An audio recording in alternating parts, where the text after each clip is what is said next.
El Cuentacuentos.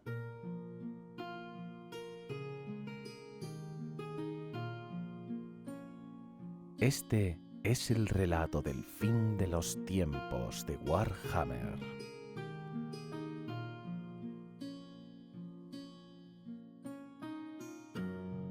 Gracias a la web Biblioteca del Viejo Mundo por permitirme compartir contigo este relato. Ahora, acomódate, cierra los ojos y déjate llevar por esta historia.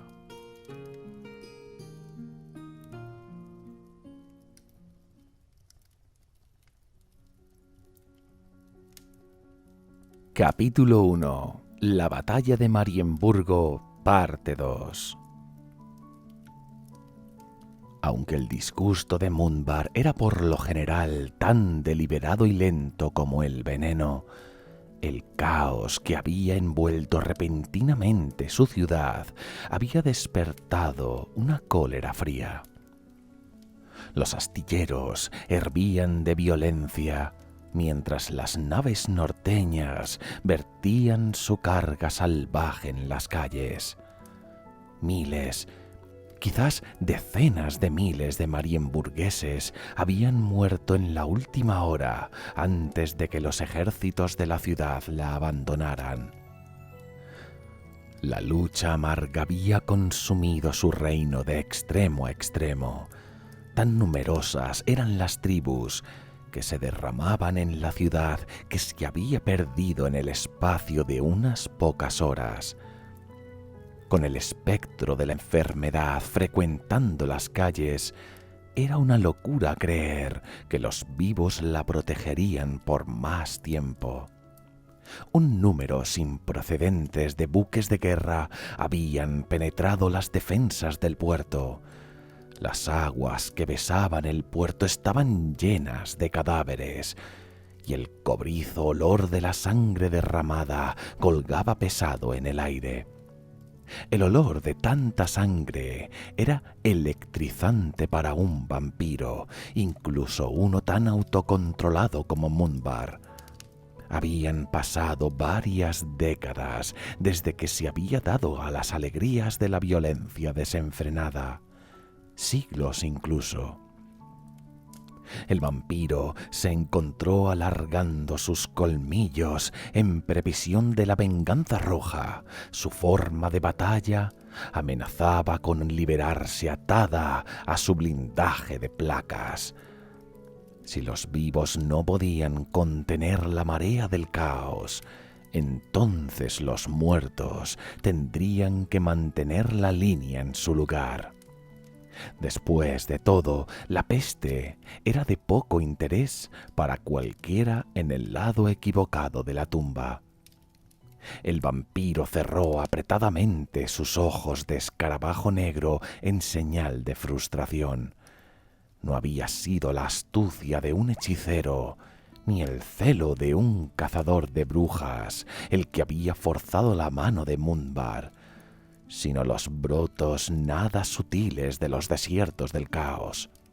Se habría reído de la ironía si sus propios amados planes no hubieran sido los que estaban pagando el precio.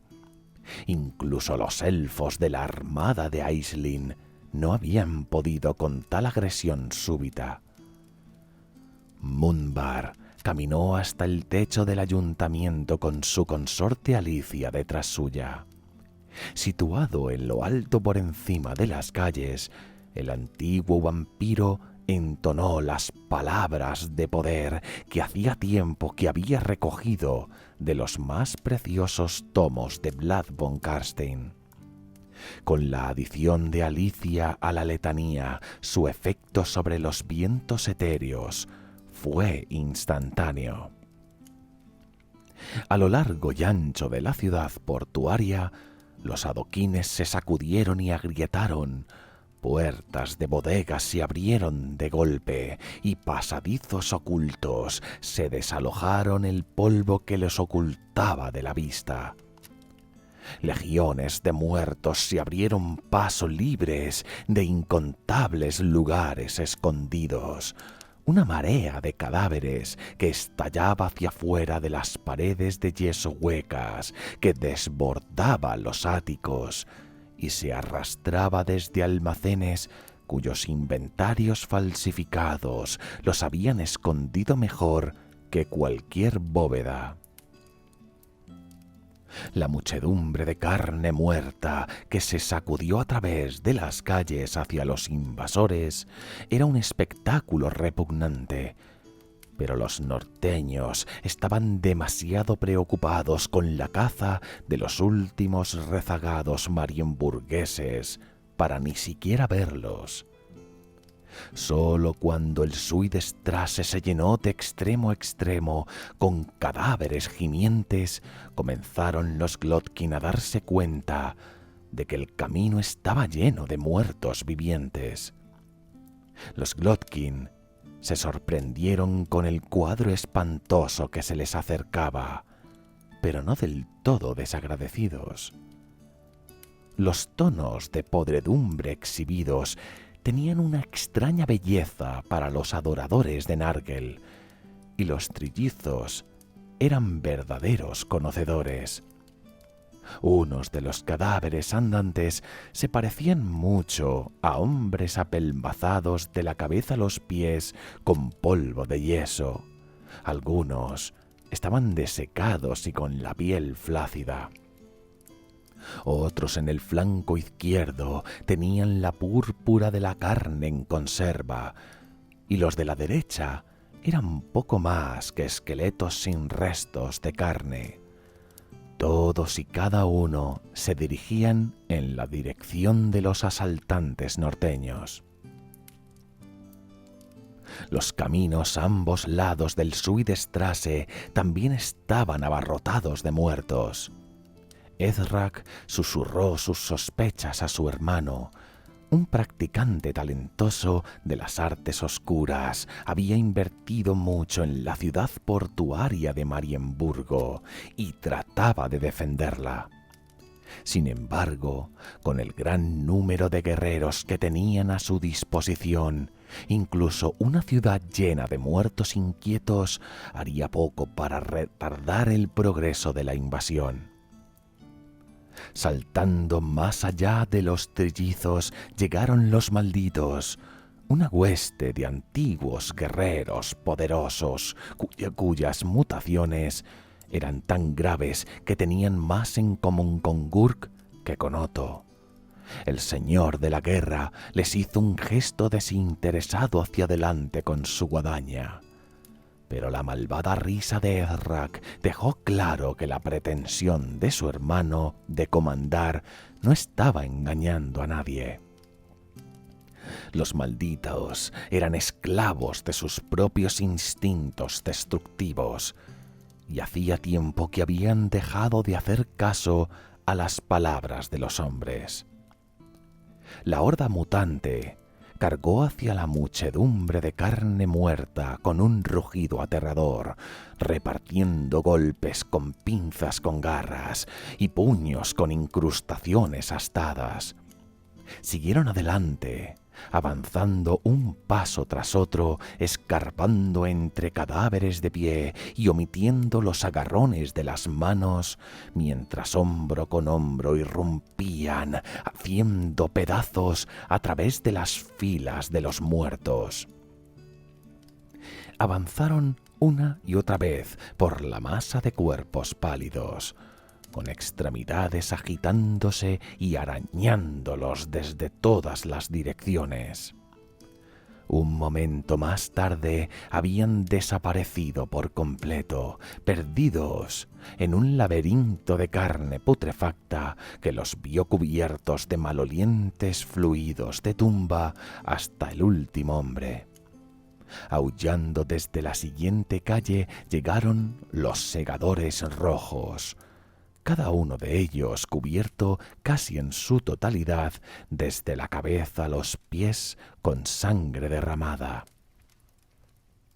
5 banderas diferentes de Marienburgo se alzaban en alto en medio de ellos, trofeos ensangrentados mantenidos altos para llamar la atención de los dioses. Impactaron en el flanco de los guerreros esqueléticos, en el borde de la horda no muerta, repartiendo golpes con espadas, escudos y puños. Sin embargo, con cada segador había una docena de esqueletos, y más buscaban la manera de salir debajo de los adoquines rotos con cada minuto que pasaba. Los Glotkin eran reacios a ver a sus nuevos aliados desperdiciarse de esa manera. Otto pateó fuertemente a Gurk en la parte posterior de la cabeza, impulsándolo hacia adelante a la refriega. A su lado, Ezrak murmuró uno de sus extraños cantos, y un momento después, un puñado de los zombies que tropezaban hacia ellos cayó como la ceniza de un incendio apagado. Pero tuvo poco impacto. La horda todavía llenaba la calle hasta donde el ojo podía ver. Los segadores rojos abrieron su camino a través de la línea de batalla de los no muertos en un torbellino de violencia, con sus hachas rompiendo huesos a izquierda y derecha hasta que se encontraron luchando hombro con hombro con los malditos. Volaban extremidades y la sangre rancia salpicaba, un espectáculo para complacer a los más ardientes de los asesinos. Gurk irrumpió para ellos, aplastando norteños y cadáveres por igual con la violencia de su carga. Sus extremidades oscilantes azotaron a izquierda y derecha, mientras la bilis ácida babeaba de sus mandíbulas, mientras su intestino, sobrenaturalmente distendido, se preparaba ante la fiesta por venir. Para no ser menos, Otto blandió su guadaña en amplios arcos, cortando cabezas de los cuellos con la facilidad de un jardinero cortando maleza. Había cientos, quizás miles de cadáveres que presionaban en contra de su posición, pero los hombres del norte habían nacido para luchar, y sus deseos de matar estaban en ellos. No habría nada que pudiera pararlos este día. Un destello en el cielo hizo a Ezrak gritar una advertencia, señalando con el dedo torcido a una remolinada aparición que se movía a través de los tejados hacia ellos. Parecía como el palanquín de una reina del sur. Sin embargo, era llevado por los cielos por un pequeño ejército de espíritus. Los escalones de piedra y cojines de seda del extraño transporte llevaban no una, sino 3 mujeres de aspecto regio, pálidas como un amanecer de invierno.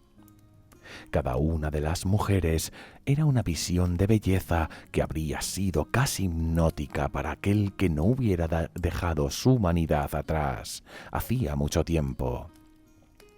Ezrak, sin embargo, había sido dotado de una visión bruja vista por su abuelo, y las vio por lo que eran realmente: cosas muertas, atadas a una burla de la vida solo para la magia oscura. Mientras la construcción etérea flotaba por los tejados, un aullante campeón de los segadores rojos se abalanzó desde el segundo piso de un banco cercano a ella. Cuando parecía que había calculado mal su salto, su mano manchada de sangre atrapó el pasamanos del palanquín volador.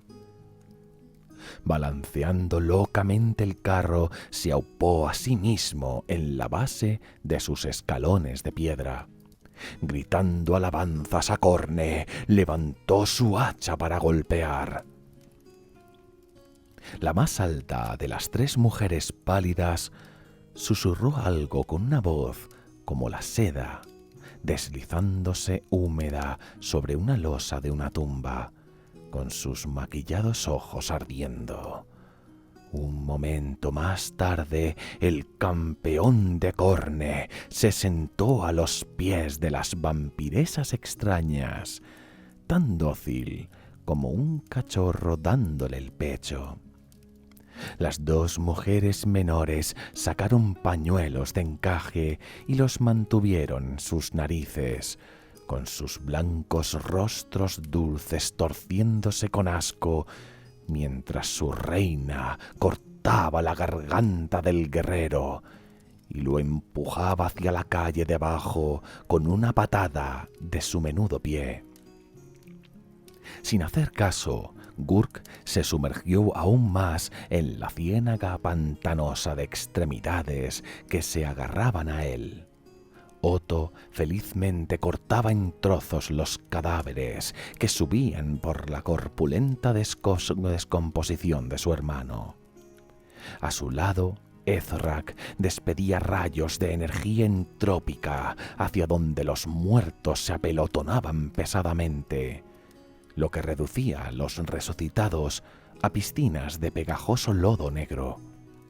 A pesar de todo el progreso que estaban haciendo, la multitud de cadáveres que los asaltaba estaba siendo reforzada por los marienburgueses asesinados recientemente que salpicaban los adoquines. Aunque los norteños que invadían la ciudad al principio parecían como una marea imparable, cada guerrero que caía disminuía el ejército de los Glotkin un poco más y reforzaba el de su enemigo. No había escasez de muertos. Incluso aquellos que habían sido despedazados eran lentamente cosidos de nuevo por las fuerzas nigrománticas derramadas por las calles. Algunos de los hombres de las tribus asesinados incluso se ponían de nuevo de pie y se daban la vuelta hasta caer sobre aquellos que una vez llamaron hermanos, con los arañantes dedos y mordientes bocas.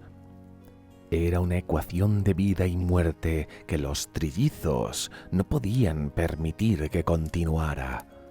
Los Glotkin siguieron caminando a través de la horda de muertos vivientes en busca de cualquiera que fuera el poder maldito que animaba el sinfín de cadáveres que abarrotaban las calles.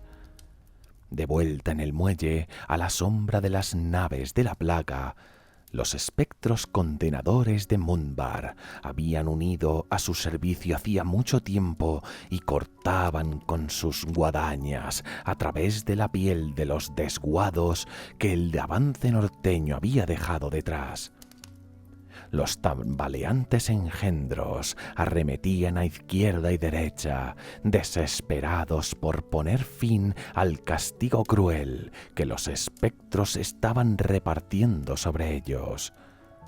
Sus extremidades densamente musculosas pasaban a través de las formas de neblina fina sin causar el más mínimo daño.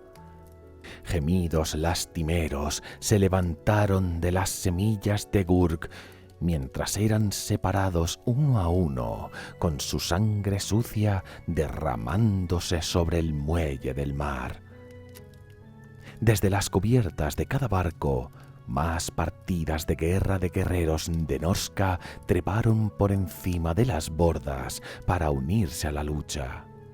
Los rayos del sol fueron borrados por un momento y un enorme esqueleto de murciélago se posicionó en la proa del lobo verde. Se inclinó hasta el muelle y abrió sus mandíbulas óseas desmesuradamente. El extraño poder del grito de la bestia se derramó sobre los muelles, rompiendo todas las ventanas en un radio de 1 milla y desgarrando la mente de aquellos que estaban cerca. Engendros y miembros de tribus del norte cayeron por igual a los adoquines. dando espasmos como la captura de un barco de arrastre antes de caer mortalmente quieta. El sonido del chillido del engendro del terror era la señal que los Glotkin necesitaban. Otto y Ezrak compartieron una mirada significativa, mientras ambos llegaban a la misma conclusión. Eso no era una criatura normal, sino un monstruo no muerto con la potencia suficiente para cambiar el flujo de la batalla. No habría refuerzos de las naves de la plaga hasta que mataran a la cosa que frecuentaba los muelles.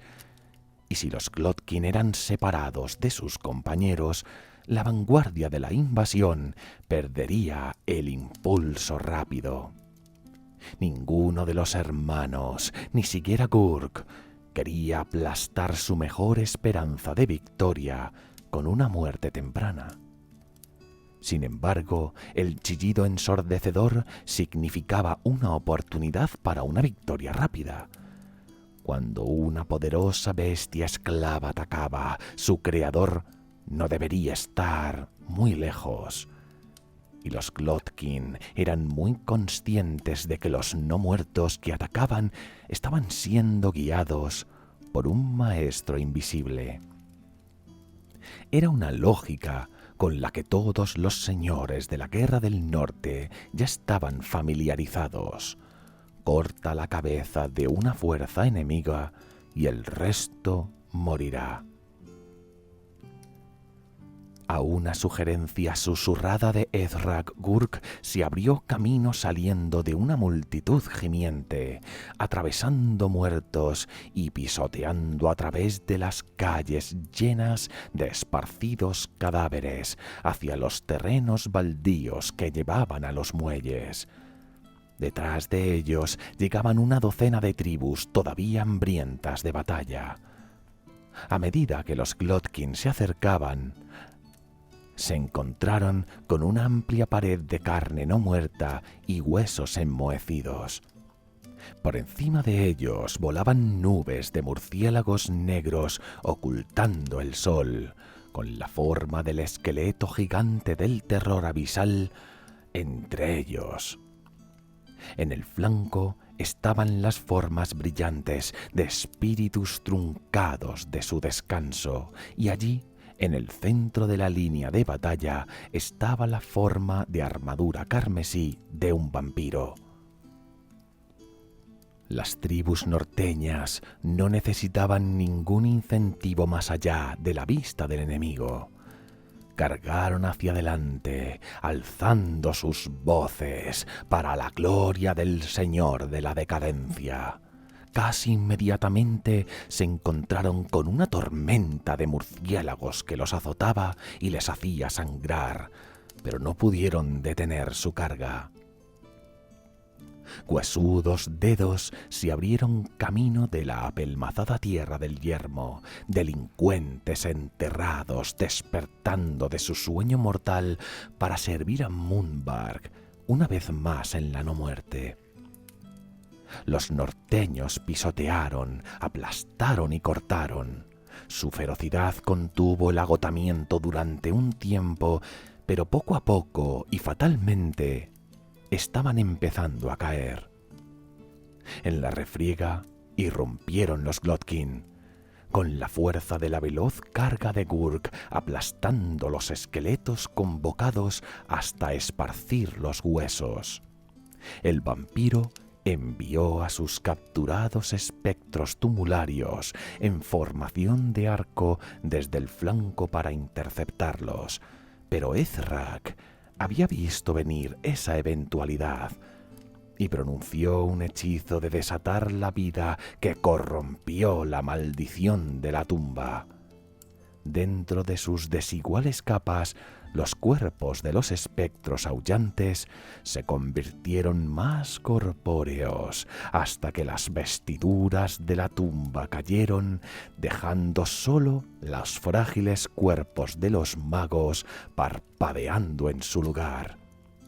Una banda de guerra de Norska cargó antes de que los asombrados magos pudieran disfrutar de la segunda oportunidad de vida que les habían otorgado.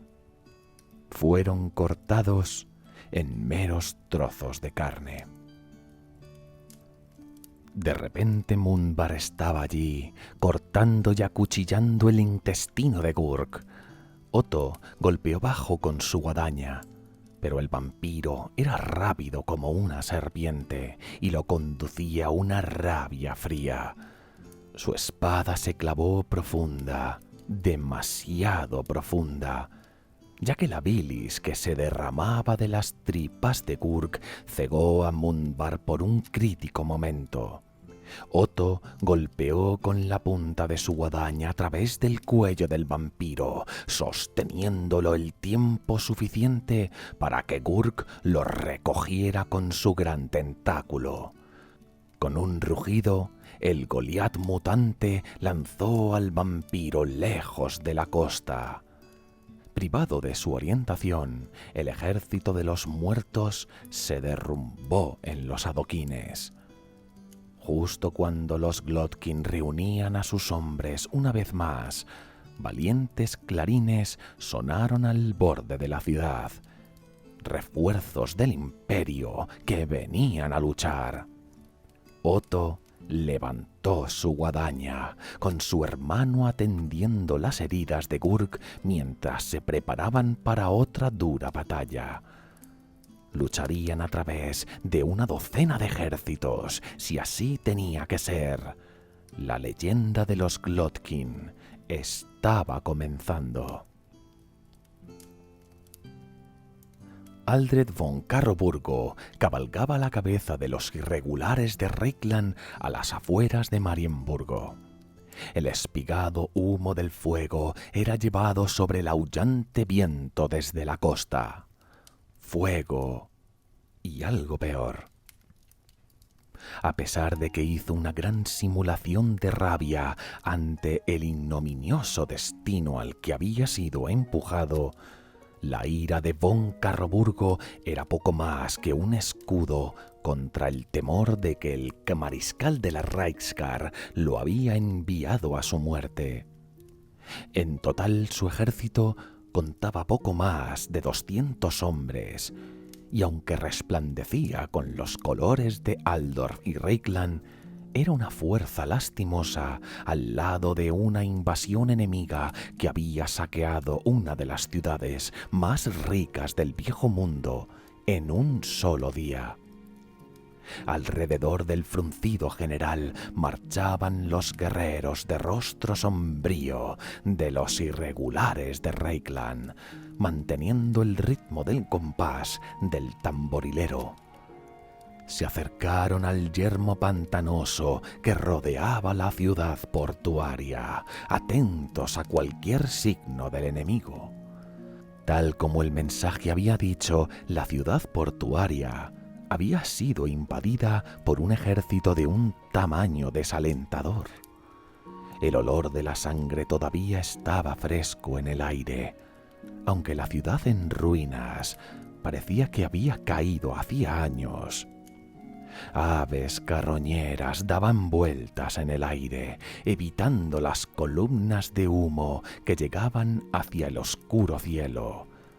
De vez en cuando el viento llevaba el hedor de la muerte y el sabor de la decadencia, causando murmullos de preocupación ondulando a través de las filas de soldados. El mensaje de los guardias de Reikland había dicho que los invasores habían traído la enfermedad, una palabra que generaba malestar hasta en el corazón del guerrero más robusto.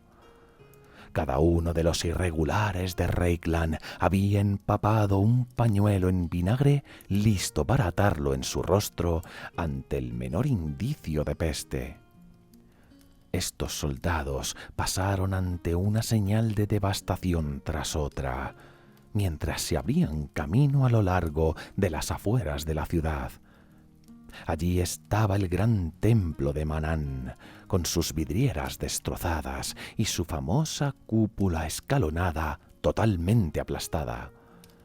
Allí estaba el camino a el islote de Reykjavik, con las puertas de la fortaleza bien abiertas y sus prisioneros presumiblemente desaparecidos hacía mucho.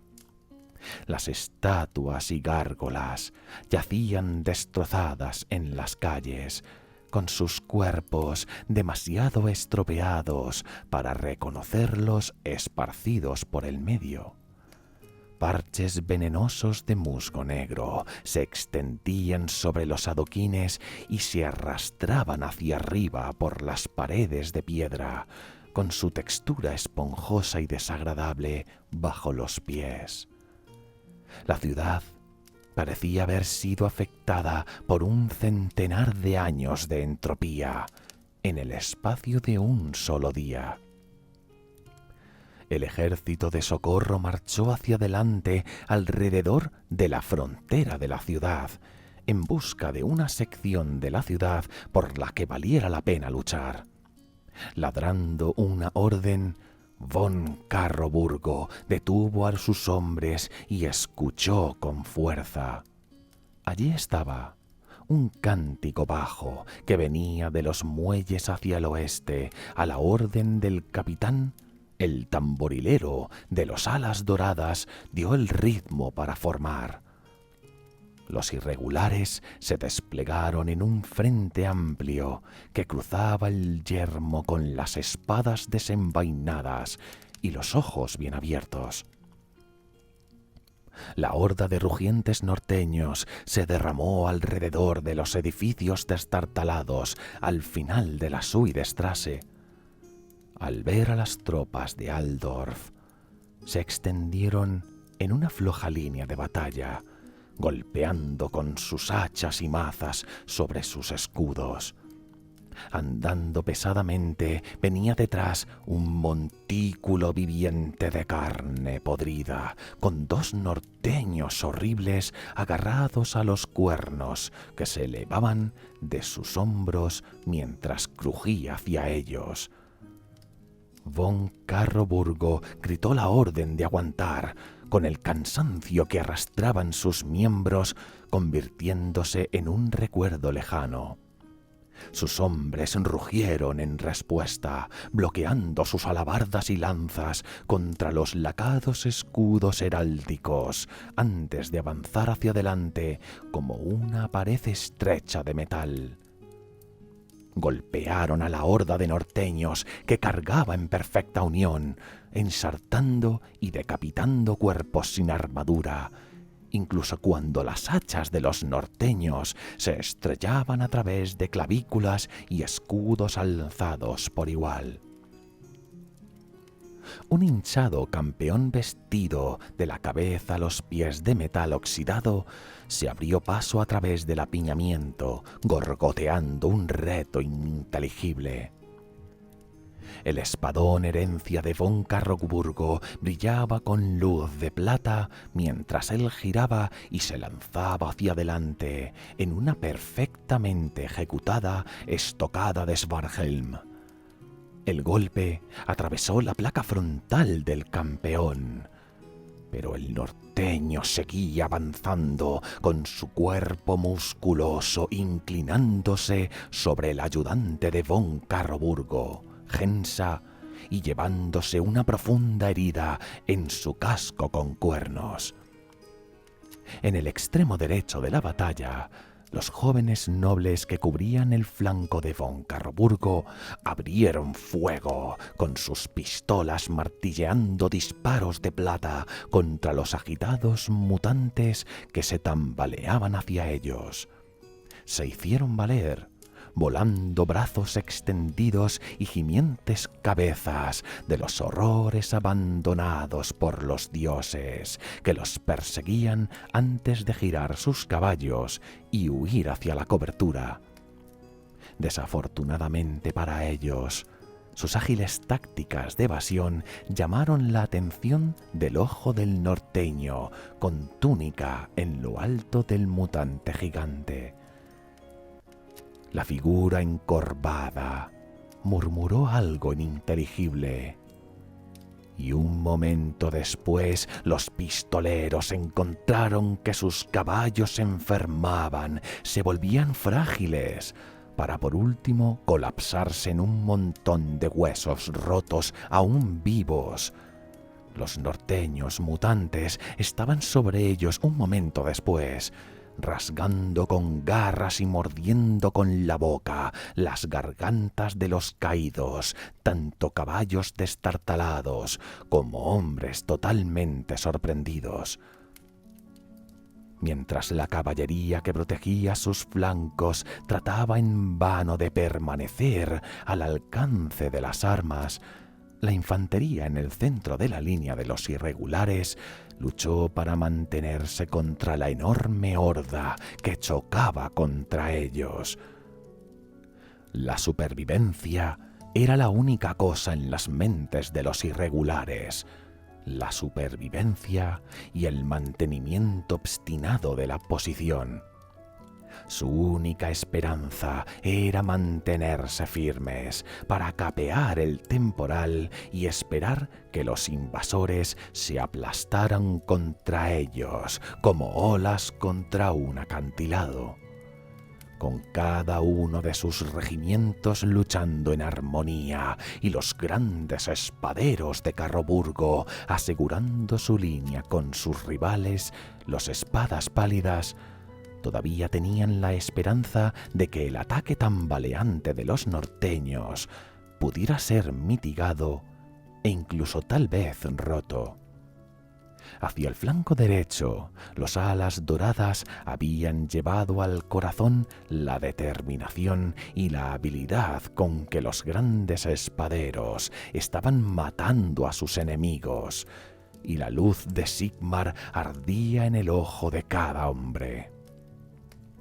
Esta guerra era una verdadera guerra, no una cacería fronteriza, y una parte de los soldados del Imperio que lucharon ese día siempre la había anhelado.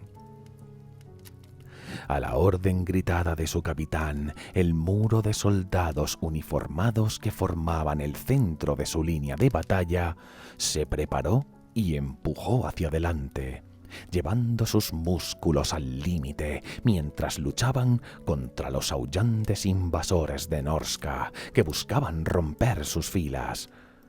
Von Carroburgo apretó los dientes y condujo su caballo de guerra hacia adelante entre la muchedumbre, matando a los objetivos más altos y más fuertemente musculosos con su espada ancestral. Mazas y martillos rebotaban en sus piernas y caderas blindadas, mutilando los flancos de su caballo y haciendo que trastabillara. Haciendo una mueca de dolor, continuó luchando, con el rostro salpicado con la sangre caliente de los norteños y las manchas carmesíes de sus propias heridas. Pero no estaban derrotados, ni mucho menos de hecho. Poco a poco, aunque pareciera increíble, los alabarderos y grandes espaderos obligaron a los norteños a retirarse. La precisa instrucción armamentística del Imperio les había preparado para tales disputas, y la habilidad y cuerpos de apoyo sólidos contaban tanto como la fuerza bruta. Los irregulares empujaron y empujaron, conduciendo a las hordas de Norska hacia atrás, poco a poco con cada paso laborioso. Los hombres de las tribus, presionando cerca, solo obstaculizaban a sus compañeros, previniendo que fijaran sus pies en su prisa por cargar hacia la línea del frente. Von Carroburgo rugió con sed de batalla mientras saboreaba la victoria en el aire, conduciendo la punta de su espada hacia el rostro de un matón mutado que trataba de desmontarlo de su caballo. Sin embargo, un terrible giro del destino iba a robar, al final, la victoria al Imperio. Mientras empujaban a los norteños hacia atrás, se habían impulsado más hacia los muelles, y al hacerlo se encontraron patinando en adoquines resbaladizos con sangre y esponjosos charcos de musgo de tumba, y desordenados cadáveres abiertos a cuchilladas. El suelo era un barrizal sin barro. Primero uno, después un puñado y después una veintena de tropas estatales resbaló y se deslizó mientras los restos empapados de la ciudad muerta los llevaban al suelo.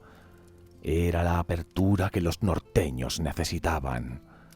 Con un bramido de hambre que sacudió a los irregulares hasta el núcleo, los miembros de las tribus levantaron sus armas en alto y renovaron su ataque frenético. Mientras que las líneas de batalla aguantaban, la disciplina y el entrenamiento de las tropas del imperio era un arma potente que les permitía igualar las probabilidades en contra de la fuerza bruta de sus enemigos.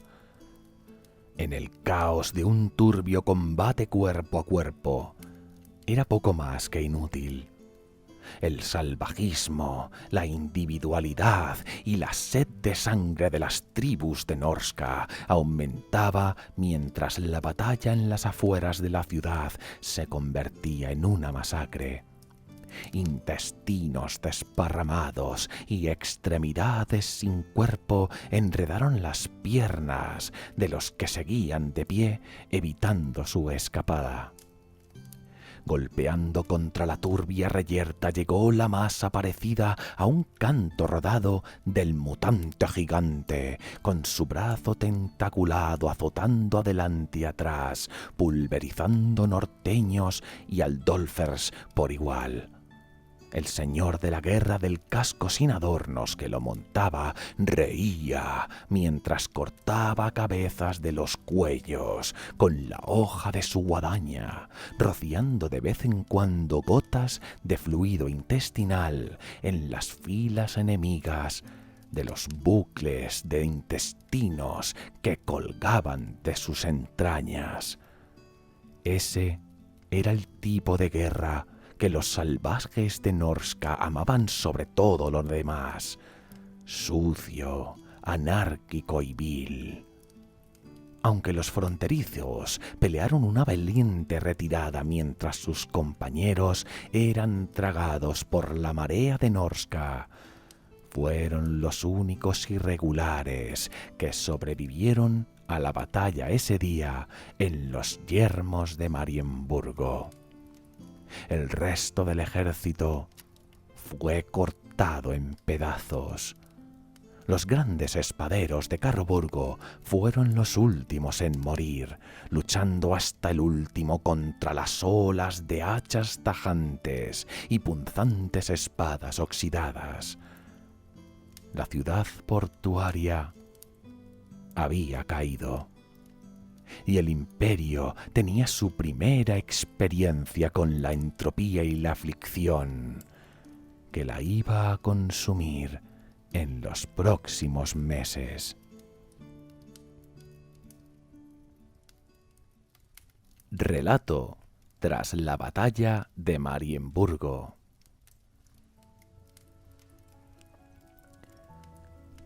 En el reino de los sueños, un dios de pelo salvaje se acercó a través de un extenso bosque inimaginable.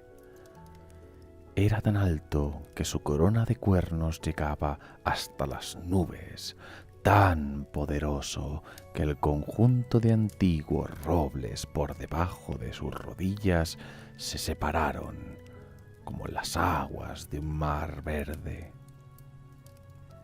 Él era más fuerte que su joven aliado guerrero, Sigmar, más mortal que Mor, guardián sombrío de la vida después de la muerte, más antiguo que el pelo blanco, Ulrich, dios de los lobos y del invierno.